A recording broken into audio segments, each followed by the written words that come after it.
অনেক চলমান প্রকল্প রয়েছে যা অপ্রয়োজনীয়। উচ্চ ব্যয়ের প্রকল্পের কারণে জাতীয় ব্যয়ের বড় অংশ যাচ্ছে দায় পরিশোধে। এসব জানিয়েছেন বাণিজ্য উপদেষ্টা শেখ বশিরউদ্দিন। বিকেলে অর্থনীতি প্রতিবেদকদের সংগঠন ইআরএ আয়োজিত সেমিনারে এসব কথা বলেন তিনি। বাণিজ্য উপদেষ্টা জানান, গত ১৬ বছরে দুর্বৃত্তায়ন থেকে বের হতে হবে। সেমিনারে শিল্প উদ্যোক্তা ও ব্যবসায়ীরা জানান, উচ্চ লজিস্টিক ব্যয়ের কারণে বাংলাদেশে ব্যবসার খরচ বেশি, তাই লজিস্টিক্স ও পরিবহন খরচ কমাতে নীতি সহায়তা চান তারা।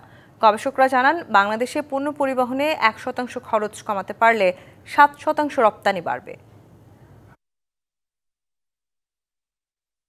আমরা এমন সব ফ্যালাসিমূলক বিনিয়োগ করেছি, সেটা কর্ণফুলীর টানেল হোক, এমন উচ্চ মূল্যের বিনিয়োগ করেছি। গ্রিনের নামে আমরা মেট্রো রেল করতে যে ১ টাকার জিনিস ২০ টাকায় করে যে পরিমাণ অর্থনৈতিক দায় তৈরি করেছি, যার বিনিময়ে আজকে আমাদের জাতীয় ব্যয়ের সর্ববৃহৎ ব্যয় হচ্ছে আমাদের দায় পরিশোধের জন্য।